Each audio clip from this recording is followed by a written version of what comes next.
అప్పటి ముఖ్యమంత్రి వైఎస్ జగన్మోహన్ రెడ్డి గారు రూపాయన ఆయన సొంత డబ్బులు ఇచ్చారన్న విషయం మీరు చెప్పగలరని కూడా నేను సందర్భంగా తెలియజేస్తా ఉన్నాను. ఇక్కడ ఉన్నటువంటి గురజాల నియోజకవర్గ సంపదనంతా కూడా మీరు కొల్లగొట్టుకుని నర్సరావుపేట, హైదరాబాద్ లో పెద్ద పెద్ద భవంతులు కట్టుకున్నారు తప్పితే ఏ రోజైనా మీరు పిల్లికి భిక్షం పెట్టారని కూడా నేను మేము ప్రశ్నిస్తా ఉన్నాను. రీసెంట్ గా అదే విజయవాడ ముంపు ప్రాంతాల్లో ఇబ్బందులు పడుతున్నటువంటి ఏదైతే ట్రైన్స్ ఉన్నాయో వాటిని మరమ్మతుల కార్యక్రమాల్లో కూడా మన నడికుడి వైపు మరితే తక్షణం యుద్ధ ప్రాతిపదికన ఈ నియోజకవర్గ శాసనసభ్యులు 15,000 మందికి 2 గంటల్లో భోజన సదుపాయాలు అందించిన విషయం మీకు తెలీదా?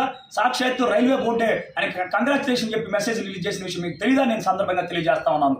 పేదల పక్షాన పోరాడి ఆర్థిక వనరులు ఇబ్బంది వచ్చే వాళ్ళకి ప్రతి ఒక్కరికి సహాయం చేస్తూ ముందుకెళ్లే వ్యక్తి ఈ రోజు రాత్రి 12 గంటల వరకు కూడా ప్రజా సమస్యలను విన్నుకుంటూ ఎవరెవరికి ఏ సహాయం కావాలో తక్షణం చేసేటటువంటి వ్యక్తి గురజాల గౌరవ శాసనసభ్యులు ఎర్రపతినేని శ్రీనివాసరావుని కూడా నేను సందర్భంగా తెలియజేస్తా ఉన్నాను. మీరు మా మీద బుర్ర చల్లే ప్రయత్నం మానుకొని ప్రజలు ఇచ్చినటువంటి మ్యాండేట్ పై మేము ఏ విధంగా ప్రజల కోసం పనిచేయాలనే ఆలోచనతో మా ఉమ్మడి ప్రభుత్వం ఉంది. మీరు ఎక్కడైనా వీటన్నిటికీ చెక్ బట్టి ఇంట్లో ప్రశాంతంగా కూర్చోవాలని నేను కోరుతా ఉన్నాను. అదే మాట మిమ్మల్ని నేను ఒక్కటే అడుగుతా ఉన్నాను.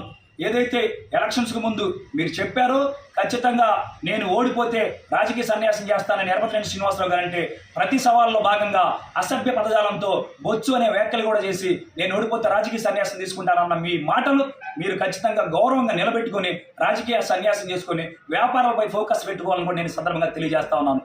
ఖచ్చితంగా ఉమ్మడి ప్రభుత్వం, ప్రజాప్రభుత్వం, ప్రజల ప్రభుత్వం రానున్నటువంటి ఈ 5 సంవత్సరాల్లో పూర్తిగా రాష్ట్రాన్ని స్వర్ణాంధ్రప్రదేశ్గా మారుస్తాం. ఈ గురజాల నియోజకవర్గాన్ని ఎర్రపతినేని శ్రీనివాసరావు గారి సారథ్యంలో మోడల్ నియోజకవర్గంగా తీర్చిదిద్దుతాం. రీసెంట్గా మొన్ననే మీరు ప్రగల్భాలు పలికిన కొండమూడు, జయతీరథ తీసుకొస్తాం 5 సంవత్సరాలు చెప్పేసి వెళ్ళిపోయారు. ఎంపీ గారి ప్రోత్బలంతో 881 కోట్లతో మేము ఆ రూట్ను కూడా తీసుకురావడం మీ అందరికీ తెలిసిన విషయమే. త్వరలోనే టెండర్లు పిలుస్తారు. ఆ రోడ్డు కూడా జాతీయ రహదారి అవుతా ఉంది.